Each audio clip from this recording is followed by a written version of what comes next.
মার্কিন যুক্তরাষ্ট্র যখন তার সামরিক পরিকল্পনা বাস্তবায়নের জন্য ইউরোপের বিভিন্ন ঘাঁটি ব্যবহার করতে চাইল, তখন একটি অপ্রত্যাশিত জবাব আসে স্পেন থেকে।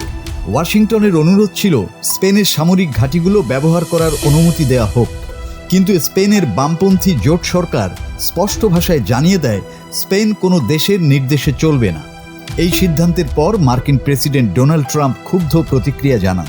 তিনি হুমকি দেন, স্পেন যদি সহযোগিতা না করে তাহলে যুক্তরাষ্ট্র স্পেনের সঙ্গে বাণিজ্যিক সম্পর্ক পুনর্বিবেচনা করতে পারে। কিন্তু এখানেই থেমে থাকেনি মাদ্রিদ। স্পেন সরকারের পক্ষ থেকে সোজা সাপটা বার্তা আসে, স্পেন নিজের মূল্যবোধ অনুযায়ী সিদ্ধান্ত নেয়, কারো চাপের কাছে নতি স্বীকার করে না। এই কঠোর অবস্থানের পেছনে যিনি অন্যতম মুখ, তিনি হলেন মারিয়া হেসুস মন্তেরো। মারিয়া হেসুস মন্তেরো স্পেনের বর্তমান সরকারের একজন অত্যন্ত প্রভাবশালী নেতা। তিনি একই সঙ্গে ডেপুটি প্রাইম মিনিস্টার এবং অর্থমন্ত্রী হিসেবেও দায়িত্ব পালন করছেন। তিনি ক্ষমতাসীন স্প্যানিশ সোশ্যালিস্ট ওয়ার্কার্স পার্টির একজন গুরুত্বপূর্ণ নেতা এবং সামাজিক গণতান্ত্রিক অর্থনৈতিক নীতির জোরালো সমর্থক।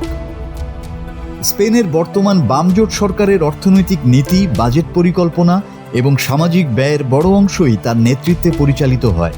তবে যুক্তরাষ্ট্র ও স্পেনের সম্পর্ক একেবারেই দুর্বল নয়। দীর্ঘদিন ধরেই স্পেন ন্যাটো জোটের একটি গুরুত্বপূর্ণ সদস্য। স্পেনের রোটা নেভাল বেজ এবং মর্ন এয়ারবেজ ইউরোপে যুক্তরাষ্ট্রের গুরুত্বপূর্ণ সামরিক উপস্থিতির অংশ। এছাড়া অর্থনীতির দিক থেকেও স্পেন ইউরোপের অন্যতম বড় অর্থনীতি। ইউরোজোনের শীর্ষ অর্থনীতিগুলোর মধ্যে স্পেনের অবস্থান শক্তিশালী। দেশটির জিডিপি প্রায় $1.6 ট্রিলিয়ন এবং এর প্রতিরক্ষা বাহিনীও ন্যাটোর অন্যতম সক্ষম বাহিনী হিসেবে বিবেচিত।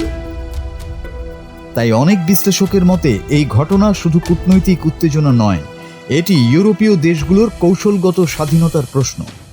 একদিকে ওয়াশিংটনের প্রভাব, অন্যদিকে ইউরোপের নিজস্ব অবস্থান।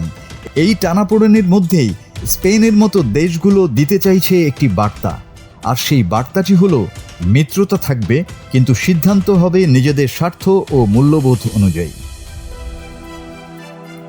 মাসুদ হাসান, বাংলা টিভি।